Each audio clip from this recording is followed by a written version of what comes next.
Asia Times میں آپ کا سواگت ہے۔ میں ہوں مظفر غزالی۔ آج ہم جس موضوع پر بات کریں گے وہ ہے مسلمانوں کے مسائل اور ان کا حل۔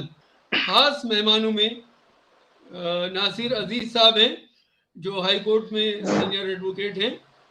ہمارے ساتھ ابو بکر سباق صاحب ہیں جو دلی ہائی کورٹ میں سینئر ایڈوکیٹ ہیں اور مسلمانوں کے مسائل سے بہت قریب سے جڑے ہیں۔ ناصر عزیز صاحب ہیں جو ہائی کورٹ میں سینئر ایڈوکیٹ ہیں۔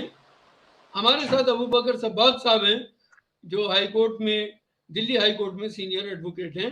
اس سے قبل کہ ابو بکر سباق صاحب ہمارے ساتھ جڑیں، میں ناصر عزیز صاحب سے یہ سوال کرنا چاہوں گا کہ مسلمانوں کے موجودہ حالات میں مسائل کیا ہیں۔ اس سے قبل ہم نے دو لوگوں سے اور بات کی ہے۔ پہلے راؤنڈ میں مسلم صحافیوں سے معلوم کرنے کی کوشش کی تھی ان کی نظر میں مسلمانوں کے مسائل کیا ہیں، اور دوسرے راؤنڈ میں ہم نے بات کی تھی علماء اکرام سے اور ان سے بھی یہی سوال رکھا تھا کہ مسلمانوں کے مسائل کیا ہیں۔ آج ہماری گفتگو وکلا کے ارد گرد ہے کہ ہمارے جو لا سے واقف لوگ ہیں، قانون جاننے والے ہیں، قانون داں ہیں، ان کی نظر میں مسلمانوں کے مسائل کیا ہیں، اس پر ان سے بات کریں گے۔ پہلا سوال میرا ناصر عزیز صاحب سے جو ہائی کورٹ میں ایڈوکیٹ ہیں، سینئر ایڈوکیٹ۔ سلام عرض کرتا ہوں جی، اور وعلیکم السلام۔ جو سوال آپ کا ہے اصل میں سوال تو بہت وسیع ہے، اس لیے کہ مسلمانوں کے مسائل اس ملک میں ظاہر ہے مسلمانوں کی تعداد بھی بہت زیادہ ہے، اور آج کے تناظر میں اگر دیکھیں تو مسائل کی تعداد بھی بہت بڑھ چکی ہے۔ لیکن میں جس چیز کی طرف توجہ سب سے پہلے دلانا چاہوں گا، جو مسئلہ میری نظر میں سب سے اہم ہے، دیکھیے بنیادی مسائل میں بہت سارے مسائل ہیں جس میں تعلیم بھی ہے، روزگار بھی ہے، معاشیت بھی ہے، معیشت بھی ہے، ہر چیز ہے، لیکن ایک بیسک سوال، آج ہی کی خبر ایک میں نے اخبار میں پڑھی، اس سے میرے ذہن میں یہ سوال ابھرا اور میں سمجھتا ہوں کہ یہ بہت ہی اہم سوال ہے۔ اور سوال یہ ہے، مسئلہ یہ ہے کہ آج کی تاریخ میں مسلمانوں کا بنیادی مسئلہ اور بہت سب سے اہم مسئلہ جو میری نظر میں ہے وہ ہے ان کے تشخص کا مسئلہ۔ اگر آپ غور فرمائیں تو پچھلے سالوں میں جس طرح سے حکومت آئی اور جس طرح کے معاملات ہمارے سامنے آئے ہیں، اس کے تناظر میں اور پس منظر میں اگر ہم دیکھیں تو تشخص آج مسلمان کا سب سے بڑا مسئلہ بن گیا ہے۔ اس کی وجہ کیا ہے کہ اب تمام تر کاوشیں،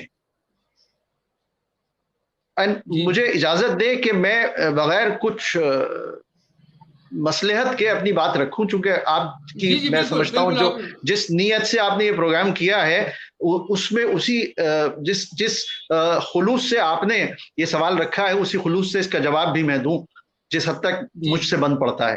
اور اس میں میں کہوں گا کہ اگر آج موہن بھاگوت جی کا دشہرا کی شام کو جو پیغام سالانہ ہوتا ہے، اس میں جو کل پیغام دیا گیا، اگر آپ اسے غور سے دیکھیں، one reads between the lines, تو اس میں صرف یہ کہا گیا ہے کہ مسلمانوں کی تعداد کا تناسب، ان کی جو جن سنکھیا ہے اس کا تناسب پچھلے کچھ سالوں میں بڑھ گیا ہے، جو ملک کے لیے بہت خطرناک ہے۔ لیکن اس کے ساتھ ہی جو دوسری چیز وہاں دبے لفظوں میں کہی گئی ہے وہ یہ ہے کہ ہم سب، ہمارا ڈی این اے ایک ہے، ہم سب ایک ہیں، اور ہندوستان میں پیدا ہونے اور رہنے والے اور آنے والے تمام لوگ ایک ہی ہیں، لہٰذا ہمیں مسلمانوں سے کوئی مسئلہ نہیں ہے سوائے اس کے کہ وہ اس طرح رہیں جیسے باقی سب رہتے ہیں۔ اب یہاں سے میری بات شروع ہوتی ہے، یعنی مسلمان اپنا جو اس کا تشخص ہے، جو اس کی انڈیویجوالٹی ہے، وہ اس کو کھو دے اور اپنے آپ کو ضم کر دے۔ مجھے اس میں کوئی اعتراض نہیں ہے کہ میں یہ مانتا ہوں کہ ہم ہندوستانی ہیں یقیناً، اور ہندوستانی ہونے کے ناطے ہندوستان کے قوانین اور یہاں کی جو معاشرت ہے اس میں ہماری پوری حصہ داری ہونی چاہیے، اور ہم اس طرز زندگی میں پہ عمل کرنے میں ہمیں کوئی اعتراض نہیں ہونا چاہیے، چونکہ ہم ویسے بھی برسوں سے صدیوں سے اس ملک میں اتحاد و اتفاق کے ساتھ رہتے آئے ہیں۔ ہماری جو پوری کی پوری اگر ثقافت آپ دیکھیں، پوری کی پوری ہماری تاریخ کا مطالعہ کریں تو آپ کو ملے گا کہ ہم انتہائی بھائی چارے کے ساتھ اس ملک میں ایک دوسرے کے ساتھ رم گئے ہیں، اور ایسی کوئی چیز نظر نہیں آتی۔ لیکن جب اس نظریے کو کہیں سے تھوپنے کی کوشش کی جاتی ہے، جب آپ سے کہا جاتا ہے کہ آپ جو ہیں وہ نہ رہیں بلکہ آپ ہم ہو جائیں، تو وہاں پہ تھوڑی سی پریشانی مجھے نظر آتی ہے۔ تو یہ میں اپنی بات کے ابتدا میں تمہید کے طور پہ یہ بات کہہ رہا ہوں۔ جی فرمائیں۔ یہ جو آرٹیکل 21 ہے جس میں رائٹ ٹو لائف کی بات کہی گئی ہے اور بہت تفصیل سے پرسنل لبرٹیز، اس میں 21 is protection of life and personal liberty. تو لائف اور پرسنل لبرٹی کی اگر ہم بات کریں، دیکھیں پہلی چیز، بنیادی چیز میں عرض کرتا چلوں کہ کانسٹیٹیوشن ہمارا اٹس اے فائنسٹ ڈاکیومنٹ جو ملک کے شہریوں اور باشندوں کو ان کے بیش بہا حقوق فراہم کرتا ہے۔ لیکن مسئلہ کیا ہے کہ جو لکھا گیا ہے اس کا امپلیمنٹیشن کتنا ہے، ہم اس کو کتنا عمل میں لاتے ہیں، وہ سب سے امپورٹنٹ چیز ہے۔ آزادی کے بعد سے اب تک اگر آپ دیکھیں تو یہ اس آرٹیکل کو یا کانسٹیٹیوشن میں جو گارنٹی ہمیں دی گئی ہے protection of life and personal liberty کی، شاید اس سے زیادہ خطرہ کبھی ہوا نہیں تھا۔ اخلاق کے کیس سے لے کے ابھی تک، یعنی آج ہی کے تاریخ میں جب ایک واقعہ ویڈیو وائرل بہت زیادہ ہو رہا ہے، اور آپ سب شاید اس سے واقف ہوں گے کہ بھوپال میں ایک لڑکی کو برقع اتارنے کی کوشش کی گئی کہ تم یہ برقع پہن کے یہاں سے نہیں جا سکتی ہو۔ اب یہ دونوں چیزیں اگر میں آپ کے سامنے پیش کروں تو اس میں پروٹیکشن آف لائف کا مسئلہ بھی ہے اور پرسنل لبرٹیز کا مسئلہ بھی ہے۔ مثلا پچھلے دنوں ہم نے دیکھا کہ کھانے کو لے کے کس قدر مسائل درپیش آئے، کہا جاتا ہے کہ آپ یہ نہیں کھائیں گے، آپ وہ نہیں کھائیں گے۔ تو اگر ہمارے کانسٹیٹیوشن میں، ہمارے آئین ہند میں یہ تمام گارنٹیز اور ضمانتیں ہمارے شہریوں کو دی گئی ہیں، تو پھر حکومت یا کوئی بھی فرنج ایلیمنٹ اس کی جسارت کیسے کر سکتا ہے کہ ہم سے اسے چھیننے کی کوشش کریں۔ لیکن میں بڑے واضح طور پہ عرض کر دینا چاہتا ہوں کہ اس وقت جو ماحول بنا ہوا ہے اس میں لوگوں کو یا اس طرح کے جو گروپس ہیں ان کو کچھ اس طرح کی آزادی ملی ہوئی ہے، اور وہ آزادی اس لیے ہے کہ قانون کو جو کام کرنا چاہیے تھا قانون وہ کام نہیں کر رہا ہے۔ قانون اپنا کام کس کے ذریعے کرتا ہے؟ قانون کا کام پولیس اور جوڈیشری کے ذریعے ہوتا ہے۔ اگر ہم دیکھیں تو کہیں نہ کہیں یہ دونوں ہی فیل نظر آ رہے ہیں، اور یہ اس لیے فیل نظر آ رہے ہیں کہ قانون اور عدلیہ اور پولیس یہ دونوں سرکار کے ایک اہم ستون ہیں، اور اگر سرکار کی طرف سے انہیں کہیں کوئی چھوٹ ملتی ہے تو اس سے پھر وہ سارے گروپس جو ہیں ان کو بھی تقویت ملتی ہے۔ اور ہمارے سامنے جو کچھ اس وقت ہو رہا ہے وہ کسی سے ڈھکا چھپا نہیں ہے، اس سے ہمارے ملک کو دنیا میں بہت شرمندگی کا سامنا بھی کرنا پڑ رہا ہے، لیکن حقیقت یہی ہے۔ اور جو آپ بات کر رہے ہیں آرٹیکل 21 کی، تو میں سمجھتا ہوں کہ اس وقت آرٹیکل 21 کی دھجیاں اڑائی جا رہی ہیں جہاں تک مسلمان اور مائنورٹیز کا تعلق ہے۔ آپ کو میں مثالیں بہت دے سکتا ہوں، لیکن آپ صحافی ہیں، آپ جانتے ہوں گے، اور یہاں سب لوگ جانتے ہیں کہ وہاں سے لے کے آج تک اخلاق کے بعد سے پہلو خان ہو یا جنید ہو یا کتنے نام میں لوں گا کہ جو صرف اس لیے ان کو ان کی زندگی، بیش بہا زندگی لے لی گئی ان سے کہ وہ مسلمان تھے۔ جی میرا آپ سے ایک سوال یہ ہے، میں یہ پوچھنا چاہوں گا، جاننا چاہوں گا آپ سے کہ کانسٹیٹیوشن کے اندر دو طرح کے مسئلے ہیں۔ ایک ان لوگوں کو کانسٹیٹیوشن نے ضمانت دی ہے جو بہت ہی حاشیے پر تھے، جنہیں آپ دلت کہہ سکتے ہیں، مارجنلائز کمیونٹیز ہیں۔ اور دوسرے کانسٹیٹیوشن اس بات پہ بحث کرتا ہے کہ جو کمیونٹیز اقلیت میں ہیں، جن کی تعداد کم ہے، ان کی بات کرتا ہے اور ان کو تمام طرح کے رائٹ دیتا ہے، آرٹیکل 29، 30، 31۔ جی تو میرا یہ سوال ہے کہ جب اتنی ساری چیزیں کانسٹیٹیوشن نے واضح کی ہیں، پھر اس پہ امپلیمنٹیشن کیوں نہیں ہو رہا ہے؟ اور کیا جو اس وقت مارجنلائز کمیونٹیز اور اقلیتوں کو جو مسائل ہیں ان کی بیسک وجہ کیا ہے؟ کیوں اس پر ان کو ان کے حقوق نہیں مل پا رہے ہیں؟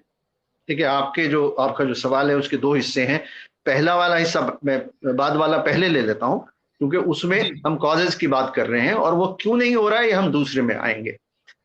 اصل میں جیسا کہ میں ابھی تھوڑی دیر پہلے بھی عرض کر رہا تھا، اس کی وجہ تو خاص طور سے جب ہم protection of life and personal liberties کی بات کرتے ہیں اس کانٹیکسٹ میں اگر میں بات کروں، دوسرے مسائل پہ میں بات نہیں کر رہا ہوں، تو یقیناً 2014 کے بعد سے یہ فنومینا ہمیں نظر آتا ہے. دیکھیے اس سے پہلے بھی ملک میں فسادات ہوئے ہیں، یہ بڑی لمبی چوڑی تاریخ ہے اس کی، میں اس میں نہیں جاؤں گا، لیکن حقیقت یہ ہے کہ اس میں بعض اوقات تو یہ سننے میں آتا تھا کہ پولیس وہاں بھی تھوڑا پارٹیزن رول ادا کرتی ہے، لیکن کہیں نہ کہیں اگر دیکھا جائے تو حکومت اس طرح سے لوگوں کو چھوٹ نہیں دیا کرتی تھی.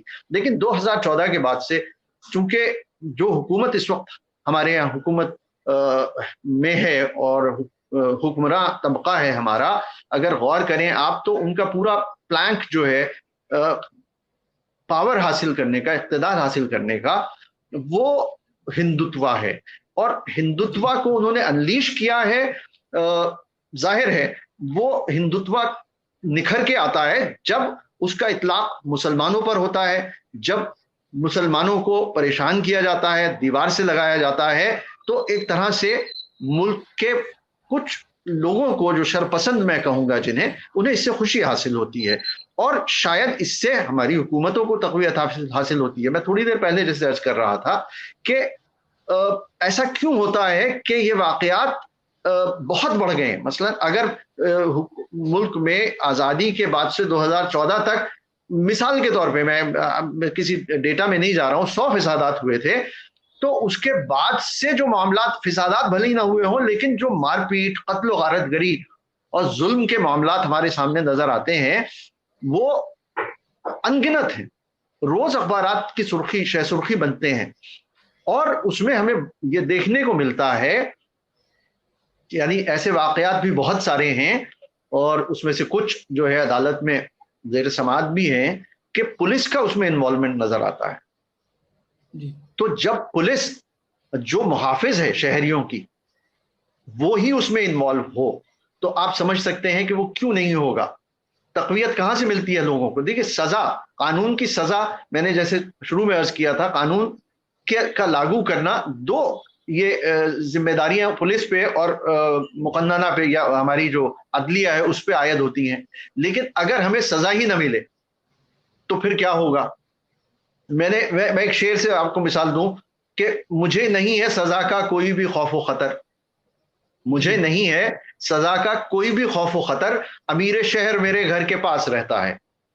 یعنی اگر مجھے یہ معلوم ہے کہ مجھے بچانے والا کوئی ہے، میں کتنا بھی ظلم و ستم کروں، میں کسی کو کتنا ہی زد و کوب کروں، مجھے بچانے والا موجود ہے، تو ظاہر ہے جب کہیں سے یہ شے ملتی ہے تو میرے حوصلے بلند ہوتے ہیں. تو جہاں تک آپ نے کہا کہ کیوں ہو رہا ہے، اس کی وجہ تو بہت صاف ہے، مطلب اس میں ہمیں کہیں ڈھونڈنے کی ضرورت نہیں ہے. اور کیوں ہو رہا ہے اس کی وجہ بھی یہی ہے، جیسا کہ میں نے عرض کیا کہ اشارے کہیں اور سے مل رہے ہیں، مراعات کہیں اور سے مل رہی ہیں. ابوبکر سباق صاحب، میرا سوال آپ سے ہے کہ آج کی تاریخ میں جب مختلف وائسز ملک کے اندر سنائی دے رہی ہیں، اس میں آپ کیا سمجھتے ہیں کہ مسلمانوں کا بنیادی مسئلہ کیا ہے؟ اگر پوری کمیونٹی کو دیکھا جائے کہ ان کے لیے جو سب سے بڑے مسائل ہیں، دیکھیں یہ ساری چیزیں، یہ حالات ہیں، مسائل یہ نہیں ہے. سب سے بڑا جو مسئلہ یہ ہے کہ مسلمانوں کے پاس نہ تو اس وقت مذہبی قیادت ہے ایماندار، نہ ان کے جو سیاسی سو کالڈ رہنما ہے، نام نہاد مسلم جو سیاستداں ہیں وہ نہ تو ایماندار ہیں، اور نہ ہی مسلمانوں کے پاس کوئی سوشل سماجی لیول پر کوئی ایسا اسٹرکچر ہے جو مسلمان کمیونٹی کے طور پر یا اجتماعی جو مسائل ہیں یا جن کو ان کی مسلمانوں کے آئیڈینٹی یا ان کے وجود کے جو مسائل ان کو تحفظ دینے کے لیے آگے بڑھیں ایمانداری سے، یا ان کے لیے آواز اٹھانے کے لیے آگے بڑھیں. یہ اس وقت مسلمانوں کا سب سے بڑا مسئلہ ہے میری نظر میں، کیونکہ انہوں نے خود اپنے بڑے بڑے اسٹرکچر بنا رکھے ہیں اور یہ خود اس کو بار بار پورے مسلمانوں کو کہیں نہ کہیں وہ ان کا سمجھوتا یا ان کا سودا کرنے کے لیے تیار ہو جاتا. جی ناصر عزیز صاحب، میں آپ سے یہ پوچھنا چاہوں گا، ابھی ابو بکر صاحب نے بہت تفصیل سے باتیں کہی ہیں کہ اس کا حل کیا ہے، اس سے کیسے نپٹے. مسئلہ یہ آ گیا کہ آئیڈینٹی کا مسئلہ سب سے بنیادی ہے، عزت کے ساتھ زندگی گزارنے کا مسئلہ سب سے بنیادی ہے، معیاری زندگی گزارنے کا مسئلہ، جی معیاری زندگی گزارنے کا مسئلہ سب سے اہم ہے ہندوستان میں. تو سوال یہ ہے کہ اس کا حل کیا ہے، اس سے کیسے نپٹا جائے، نپٹنے کا طریقہ کیا ہونا چاہیے، آپ کیوں میں عرض کرتا ہوں.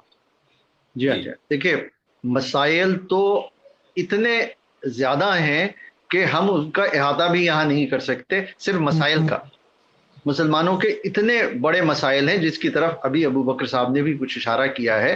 یعنی میں نے شروع میں بات کہی تشخص آئیڈینٹی کا مسئلہ، وہ تو یقیناً بنیادی مسئلہ ہے، لیکن اس کے ساتھ بھی مسائل جڑے ہوئے ہیں جو روزی روٹی کے بیسک مسائل ہیں.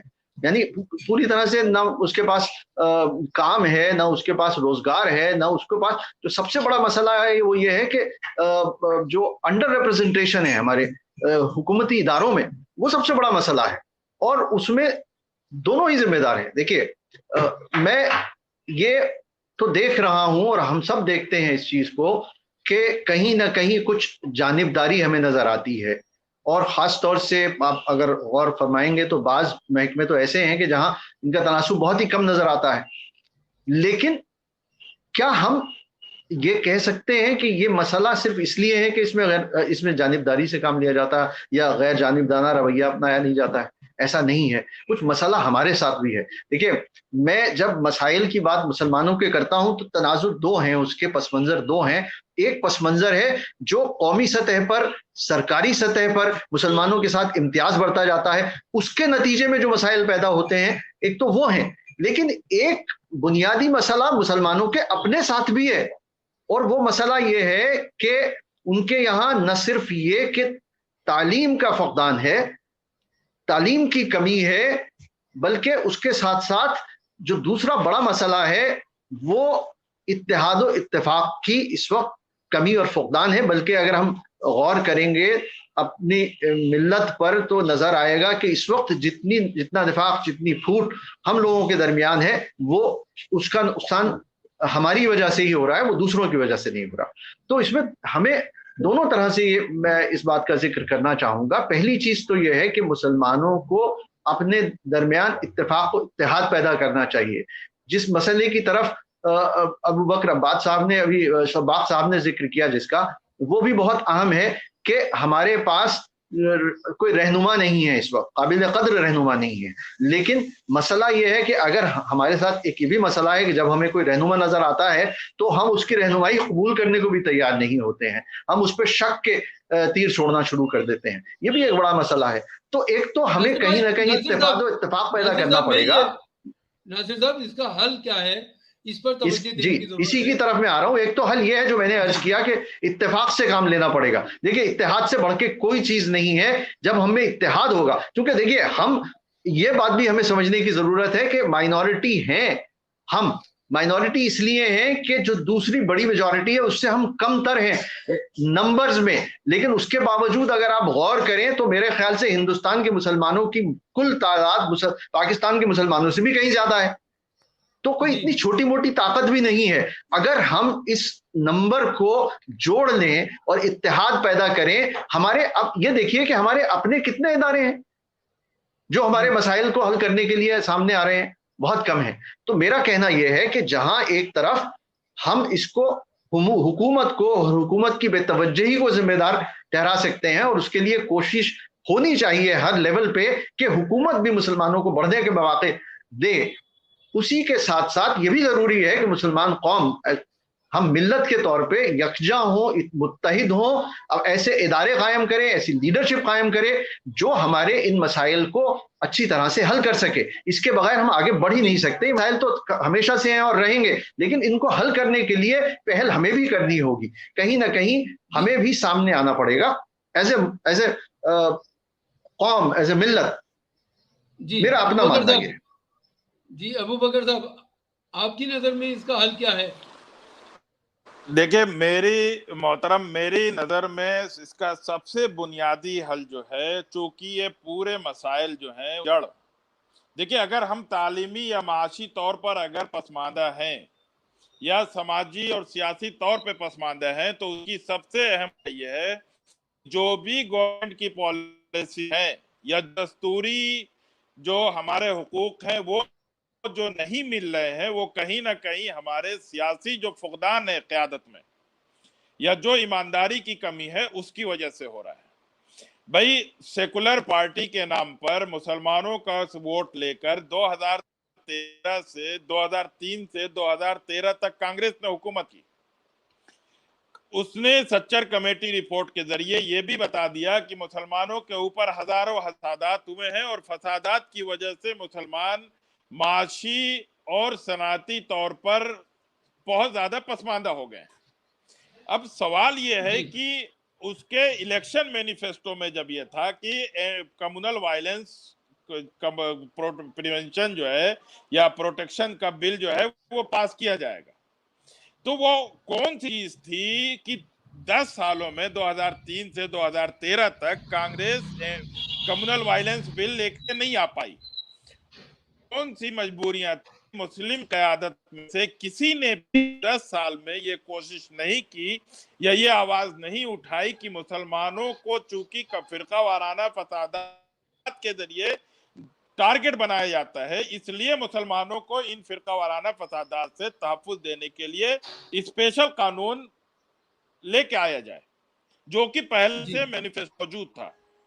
تو کہیں نہ کہیں یہ ساری چیزیں دیکھیں، اگر پولیس ٹارگٹ کرتی ہے مسلمانوں کو، اگر ایجنسیز ٹارگٹ کرتی ہیں، اگر حکومتیں ٹارگٹ کرتی ہیں، تو وہ کہیں سیاسی مسئلہ ہے اور ہمیں سیاسی طور پر زندہ اور سمجھدار قیادت چاہیے۔ اور ہماری جو مذہبی قیادت ہے یہ بھی اتنی اس کے لیے کوئی ورڈ بھی استعمال کرتے ہوئے اصل میں ڈر لگتا ہے کیونکہ وہ مذہبی قیادت ہے، لیکن یہ ہر الیکشن میں جا کے نام نہاد سیاسی جماعتوں کے پیچھے کھڑے ہو جاتے ہیں، ان کے لیے ماحول بنانا شروع کر دیتے ہیں، ان کے لیے ووٹ مانگنا شروع کر دیتے ہیں، لیکن بدلے میں کمیونٹی کو کیا ملے گا یا ان قیادت کو کیا ملے گا اس کے لیے کبھی بھی وہ کوئی بات نہیں کرتے۔